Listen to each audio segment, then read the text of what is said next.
Pakai alif lam. Allahumma naqqini minal khotoya. Nah, kalau di awal tadi Allahumma ba'id min khotoyaya. Kalau di Allahumma naqqini minal khotoya pakai alif lam.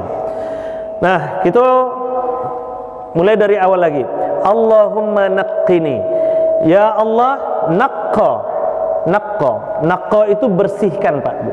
Bersihkan. Ya Allah, sucikan aku, bersihkan aku dari apa? Minal khotoya, dari semua kesalahan-kesalahan. Digunakan oleh Rasul di situ pakai alif lam karena kesalahannya itulah masuk ke dalam diri awak. Kesalahannya itulah terlakukan oleh awak. Nah, pakai cek tadi Bapak Ibu, kalau di awal,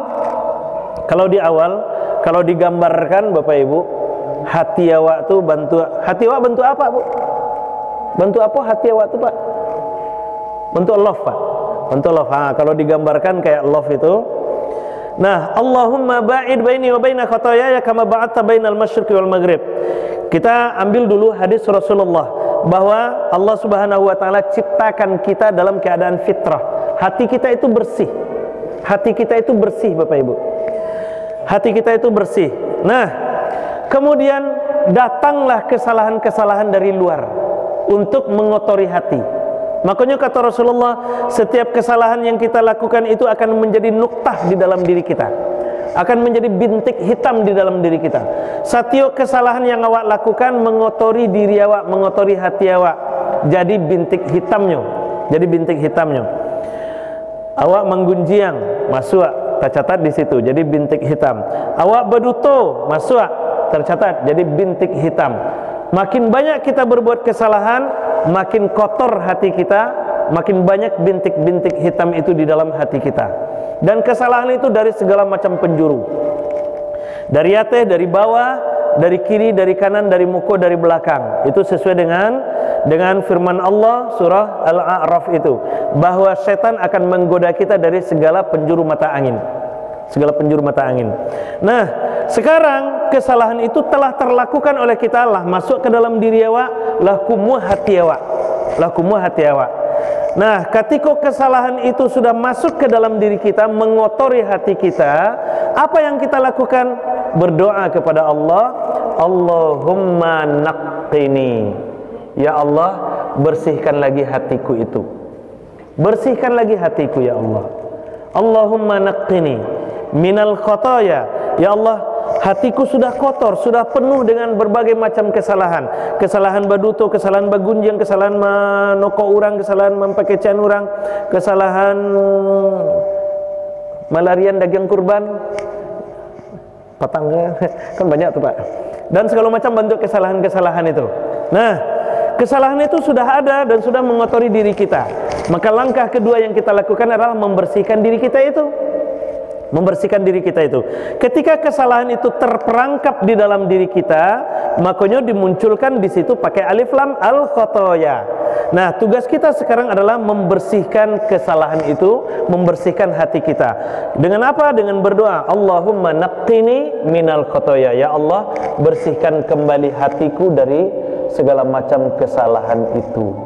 Bersihkan lagi hatiku dari segala macam kesalahan-kesalahan itu, dari segala macam bentuk kesalahan-kesalahan yang terlakukan itu.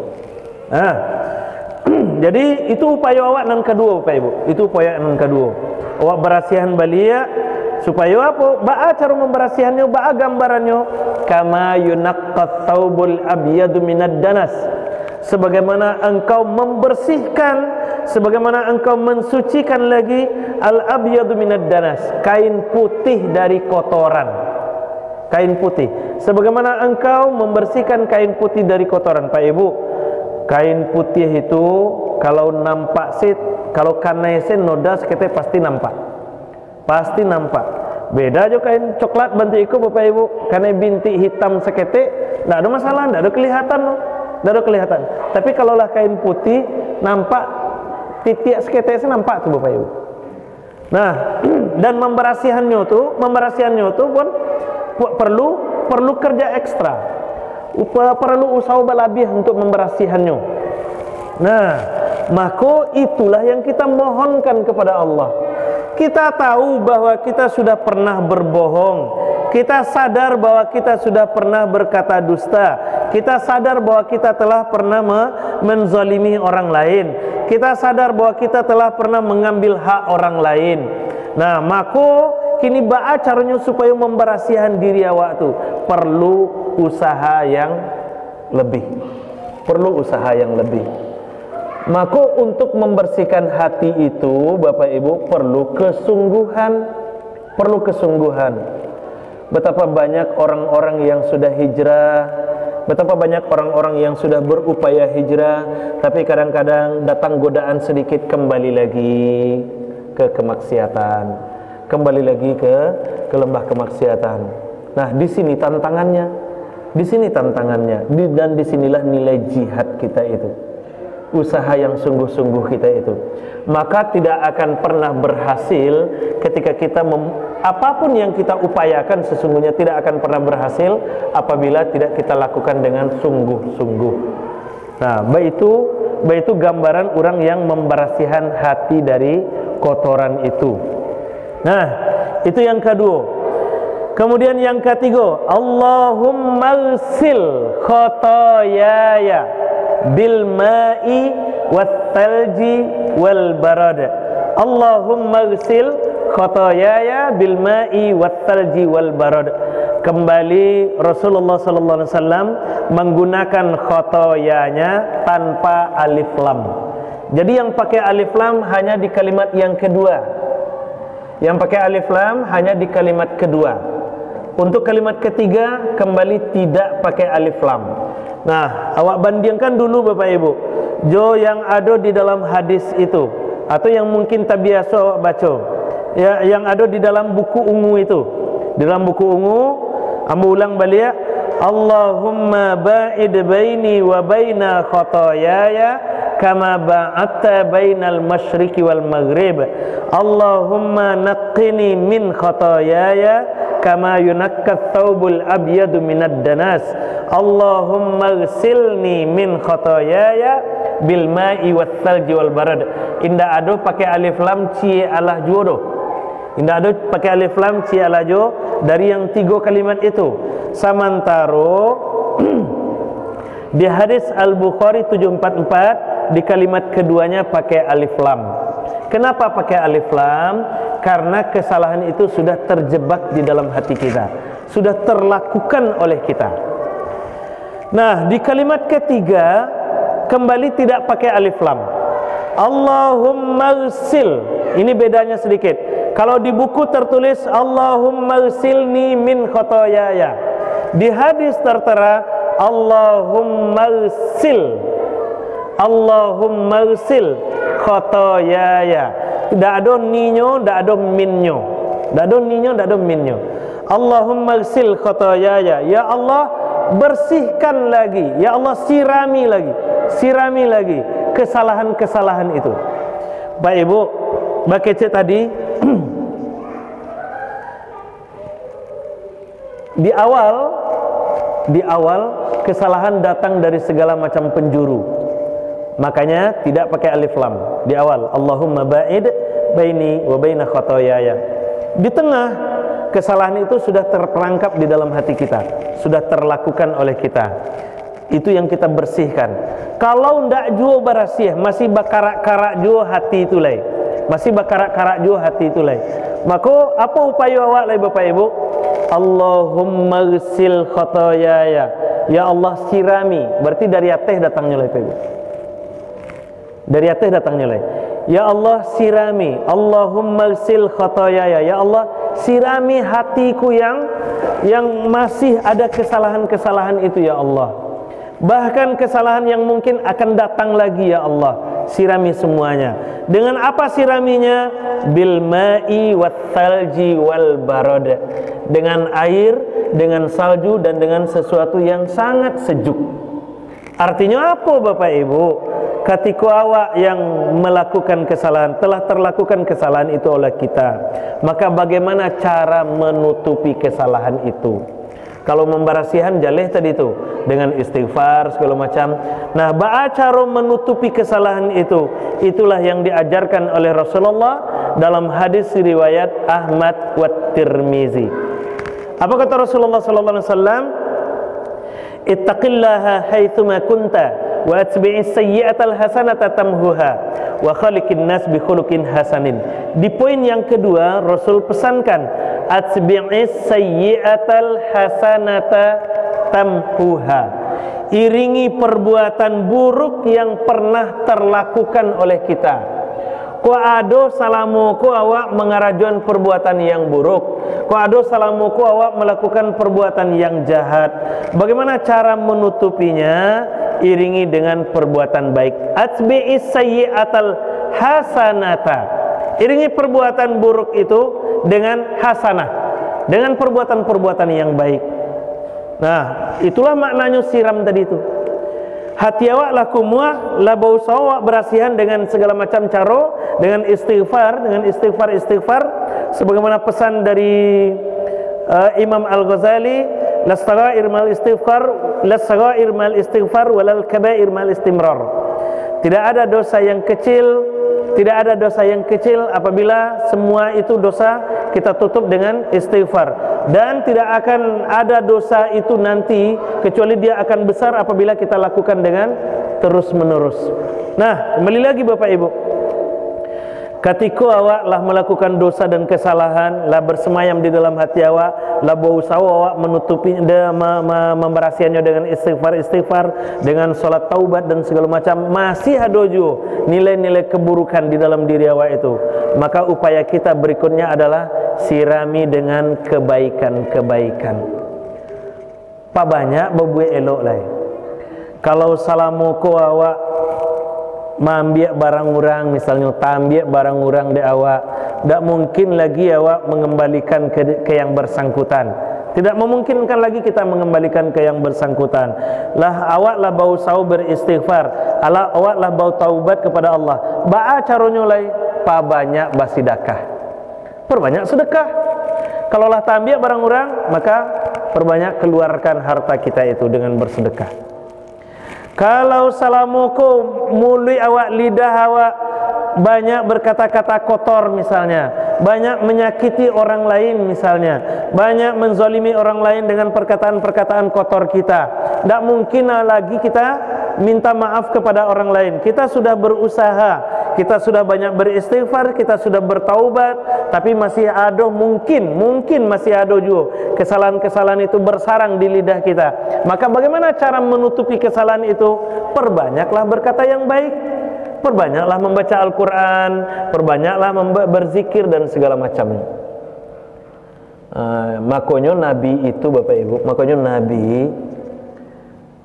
padahal Nabi itu kan tidak dibebani dosa Bapak Ibu, tidak dibebani dosa. Ketika beliau berbuat kesalahan langsung ditutup dengan kebaikan. Pernahkah Nabi berbuat kesalahan? Pernah tuh. Pernah kepada Abdullah bin Ummi Maktum dalam kasus surat Abasa wa Tawalla itu kan. Abasa wa Tawalla, bermuka masam, berwajah tidak senang kepada orang buta yang datang ke majelis beliau itu. Beliau perbaiki lagi. Itu kesalahan yang pernah terlakukan oleh Rasulullah SAW, tapi langsung diperbaiki di saat itu juga karena turun surah Abasa wa Tawalla itu. Nah, di balik semua itu bahwa Rasulullah SAW adalah orang yang maksum, orang yang terpelihara dari kesalahan. Tapi hebatnya Bapak Ibu, walaupun Nabi itu tidak dibebani dosa oleh Allah Subhanahu wa Ta'ala, beliau tetap istighfar kepada Allah. Berapa istighfar Rasulullah? 70 kali sehari semalam. 70 kali sehari semalam. 70 marrah. Wa fi riwayatin mi'at marrah. Bahkan dalam riwayat lain beliau beristighfar 100 kali sehari semalam. Kini awak tanya diri awak. Awak sehari ko bara kesalahan yang terlakukan oleh awak. Kan bisa ditimang, bisa dicalik tuh Bapak Ibu, bisa dihitung. Bara kesalahan yang muncul, yang terlakukan oleh awak sehari ko. Mungkin dari lubang yang 9 yang menjadi sumber dosa itu. Lubang yang 9 itu Pak Ibu, kan sumber dosa sadonya itu Pak. Lubang mato 2 itu kan sumber dosa itu. Kalau tidak hati-hati awak bisa terjebak ke dosa itu. Lubang hidung 2, lubang telinga 2, itu kan sumber dosa. Mata 2, hidung 2, telinga 2, 6. Mulut 1, 7. Itu juga sumber dosa. Yang 2 lagi, kamu tak tahu namanya apa. Kamu cuma makai saja. Muka dan belakang kan, yang 2 lagi itu. 9 lubang itu sumber dosa kasadonyo kalau awak tak hati-hati. Dan bahkan hebatnya Bapak Ibu, makin gadang lubangnya, makin gadang peluang dosanya. Makin besar peluang dosanya tuh. Contoh, talingo jemato mah yang gadang lubangnya. Mato yang gadang lubangnya Pak Ibu. Maka dosa yang dimunculkan oleh mata itu akan lebih besar daripada yang ditimbulkan oleh telinga. Akan lebih besar nanti itu. Mata dengan mulut lebih besar mulut, maka peluang dosa mulut itu lebih besar daripada peluang dosa mata. Lebih besar. Peluang dosa mulut lebih besar dari peluang dosa mata, dan begitu seterusnya dan begitu seterusnya. Nah, kalau awak tak berhati-hati untuk semua itu, sehari ko awak caliak bara dosa dan kesalahan, bara dosa mata awak sehari ko, bara dosa talingu awak sehari ko, bara dosa mulut awak sehari ko, bara dosa tangan awak sehari ko, bara dosa kaki awak sehari ko, bara dosa akal awak yang memikirkan mungkin yang tidak benar sehari ko. Nah, itu awak hitung-hitung. Awak hitung-hitung. Dan bara banyak istighfar yang awak lakukan sehari ko. Kalau Nabi yang tak berdosa istighfar 70 kali. Awak yang berdosa setiap hari bara istighfar awak dalam sehari ko, Pak Ibu. Kalau dihitung paling istighfar 3 kali setiap solat, selesai solat. Kan itu yang awak lakukan biasanya. Apalagi rayo ko, alah tak ada istighfar kadang-kadang ledo. Lah ditutup saya zikir dengan takbiran. Bila awak istighfarnya lagi. Bila istighfarnya lagi. Kalau lain tak di luar rayo berarti awak istighfar 3 kali selesai subuh, 3 kali selesai zuhur, 3 kali selesai asar, 3 kali maghrib, 3 kali isya. 5 kali istighfar awaknya Bapak Ibu. Itu kalau lain istighfar dulu. Kadang-kadang tak lo istighfar doh. Kadang-kadang selesai Assalamualaikum warahmatullahi, Assalamualaikum warahmatullahi, langsung lipik sajadah pai. Bila awak istighfarnya. Bila awak istighfarnya. Nah, idealnya bagaimana? Idealnya tentu harus lebih daripada Rasulullah sallallahu alaihi wasallam. Kalau Rasul saja tidak berdosa istighfar 70 kali, maka kita yang berdosa istighfar kita harusnya lebih banyak daripada Rasulullah sallallahu alaihi wasallam. Tapi apakah itu sudah kita lakukan atau belum? Apakah itu sudah kita lakukan atau belum? Nah, maka Bapak Ibu, kita kembali lagi ke kurs kajian kita bahwa itulah yang kita mohonkan kepada Allah di setiap akan memulai salat, kita bermohon ampun dulu kepada Allah. Makanya awak baca doa Allahumma ba'id baini wa baina khotoyaya kama ba'adta bainal masyriqi wal maghrib. Allahumma naqqini minal khotoya kama yunakka thawbul abyadu minad danas. Allahumma ghsil khotoyaya bil ma'i wath thalji wal barad. Dan hebatnya Bapak Ibu, kenapa Rasul membaca doa itu di solat siang beliau? Karena di siang hari peluang dosa lebih banyak. Di siang hari peluang dosa lebih banyak. Makanya di siang hari beliau lebih memilih doa iftitahnya Allahumma ba'id. Kalau di malam hari apa doa iftitah Nabi? Wajjahtu. Dan itu akan kita bahas pada pertemuan yang akan datang insyaallah. Tapi berharap mudah-mudahan anak-anak TPQ kita tidak ada belajar pakai papan tulis. Oh, tidak ada TPQ kita. Tapi ada tuh mereknya tuh. Jadilah pensiun anak-anak TPQ-nya ya. Oh, kurang aktif ya. Mudah-mudahan ya setidaknya ada papan tulis yang bisa dibawa-bawa salah besok Bang insyaallah ya. Mudah-mudahan bisa. Hah? Ya. Ya, yang papan tulis. Yang papan tulis yang bisa diangkat-angkat saja jadi Jo. Yang papan putih itu apa? Insyaallah mudah-mudahan supaya lebih lebih bisa memahami kalimatnya Bapak Ibu insyaallah.